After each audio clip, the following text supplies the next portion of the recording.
Allez, cette semaine c'est parti pour la review de It Ends With Us que j'ai enfin pu voir au ciné après avoir bien traîné des pieds. Sinon, est-ce que ça va? Est-ce que tu as passé une bonne semaine? En toute sincérité, ça va pas être une critique trop positive. Donc, si tu as kiffé le film, je te conseille de t'arrêter là parce qu'il y a plein de trucs qui m'ont chiffonné. Pour l'histoire, c'est Lily Bloom, fleuriste de son état, qui un jour de squattage fait la connaissance de Ryle, neurologue beau gosse, qui donne des coups de pied gratuits à des chaises. Pauvre chaise qui rejoint le club sélectif des trucs qui étaient juste en mode posaille et qui prennent cher. Club qui a été fondé par l'iceberg de Titanic. Le pauvre a skip et il a été grave traumatisé par cette mauvaise pub. Bref, Lily et Ryle, ça devient le gros love qui déchire sa race. Sauf que, il y a un gros sauf que. Lily se retrouve de temps à autre avec des blessures dues à des accidents, ou du moins ce qu'elle pense au début. Et pour ne rien arranger, Atlas, le premier amour de Lily, refait surface. Ce qui va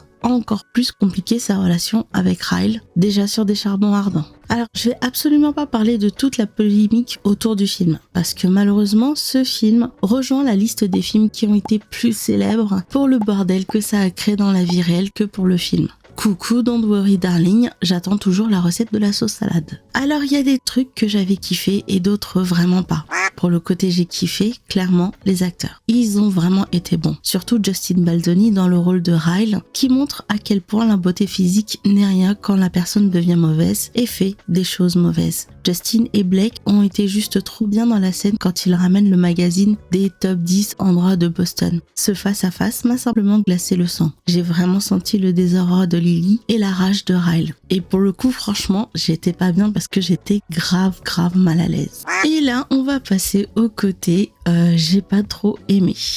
Alors là, il y a peut-être une explication. Et je pense que c'est parce que je suis une boomer et c'est peut-être pour ça que ces trucs ne sont pas bien passés pour moi. Je m'explique. Perso, la vingtaine, genre il y a très longtemps pour moi, je l'assimile à la phase de ta vie où tu apprends à te connaître, tu as passé les affres de l'adolescence, tu rentres dans ce qu'on appelle la vie d'adulte, et des fois tu te conduis de manière mature et d'autres fois non. Et tout l'aspect flirt, Ryle, Lily aurait passé pour moi si Lily était dans la vingtaine. Parce que j'aime à croire qu'à 30 ans, tu sais plus si ça en vaut la peine de perdre ton temps à courir après quelqu'un qui brasse le chaud et le froid. Et pareil, je me dis qu'à cet âge, tu sais que si toi tu as envie d'une relation sérieuse, tu mets un stop à un mec qui est juste obsédé à l'idée de te mettre dans son lit, quoi. Et tout cet aspect gestion de l'amour me faisait plus penser à des gens qui seraient dans la vingtaine que dans la trentaine. Je trouvais qu'il y avait un décalage un peu trop bizarre que j'avais du mal à intégrer. Tout comme cet aspect premier amour. Lily, quand elle revoit Atlas, ses yeux ne reflètent qu'une envie, soit de lui sauter dans les bras ou soit de le sauter tout court. Même si je n'arrive pas à me décider ce que reflète son regard, une chose est sûre. Lily est toujours crazy in love d'Atlas. Et ça aussi, ça aurait passé si le casting avait la vingtaine. Mais je suis désolée, ils sont dans la trentaine. Et genre pendant toute ta vingtaine, tu n'as fait que penser à ton premier amour sans essayer de reprendre contact avec lui. Et encore moins, sachant qu'on vit quand même à l'heure des réseaux sociaux, tu vois. Le monde étant petit, ils auraient pu se retrouver grâce aux suggestions d'amis. Et me fais pas croire qu'aucun de ces deux n'est assez courageux pour renouer contact et peut-être voir s'il y a encore moyen d'eux. Sans compter que j'ai eu du mal avec les personnages. Ryle, c'est trop facile de pas l'aimer. Il est BG, ok, mais quand un mec te dit que l'une de ses qualités c'est la taille parfaite de son appendice externe, j'ai fait... Non Ryle, la taille de ton appendice extérieur ne fait pas de toi un mec génial. Tu te serais vanté de tes qualités d'amant fantastique, j'aurais rien dit, mais là non, je suis désolée. Et surtout, il donne des coups de pied gratuits à des pauvres chaises qui n'ont rien fait. Enfin, une pauvre chaise. Du coup, Ryle, c'est facile de pas l'aimer. Même s'il faut l'avouer, il est grave charmant. Ah là, ce sourire. Mais c'est Lily avec qui j'ai eu le plus de problèmes. Et pour tout avouer, 2 passages dans le film ont réussi à détruire tout mon potentiel d'attachement au personnage. Parce que je suis désolée, mais Lily, je la trouve chelou comme pas possible. Pas chelou mimi, tu vois, mais chelou bizarre. Le premier truc qui n'est pas passé, c'est quand elle parle de sa première fois. Elle dit tout de go, j'ai couché avec un SDF. D'ailleurs, je me suis dit pas cool pour son premier mec, mais après, le reste du film cherche à me montrer à quel point elle aimait Atlas. Et quand tu as aimé un mec à ce point-là et que c'était une belle relation, à quel moment tu salis le souvenir de ce premier amour en disant que tu as couché avec un SDF? Franchement, je me suis dit, ce pauvre Atlas, il s'est pris une balle perdue dégueulasse. Et j'ai vraiment pas aimé comment elle a sali son premier amour. Et deuxième passage, qui m'a refroidi comme pas possible. T'as ton mec qui te cuisine un truc pour le petit déjeuner. Perso, j'entrevois 2 réactions, l'une beaucoup plus probable que l'autre.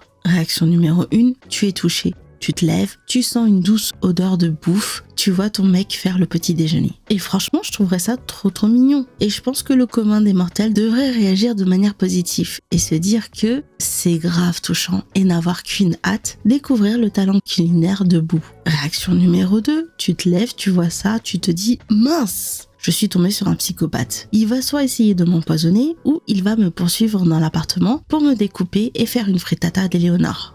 Oui, c'est grave tiré par les cheveux, mais je ne vois que ça en potentielle réaction. Mais jamais, au grand jamais, une personne ne s'écrie « Ouah, on dirait un porno ». À ce moment-là, j'avais enfui ma tête dans mon sweat et je n'avais qu'une envie, c'était de crier mon désarroi. Mais Lily, t'es grave chelou, meuf. Et le truc que j'avais trouvé un peu dommage, c'est que j'avais l'impression que Justin Baldoni avait envie de faire un film sur la violence domestique. Et j'ai trouvé que le message du film se perdait, dans le sens où le film accorde beaucoup d'importance à l'histoire d'amour entre Atlas et Lily. Je ne remets pas en cause l'importance de ce flashback dans la mesure où ça nous permet de voir que la mère de Lily avait elle aussi subi des violences. Et voir que Lily refait la même chose et se retrouve elle-même victime de violences comme sa mère. Mais j'aurais préféré que le scénario accorde plus d'importance à la thématique de la violence domestique, de la possibilité de s'en sortir et de l'importance du support émotionnel qui t'aide à sortir de cette situation. Et du coup, je sais pas si ce film c'est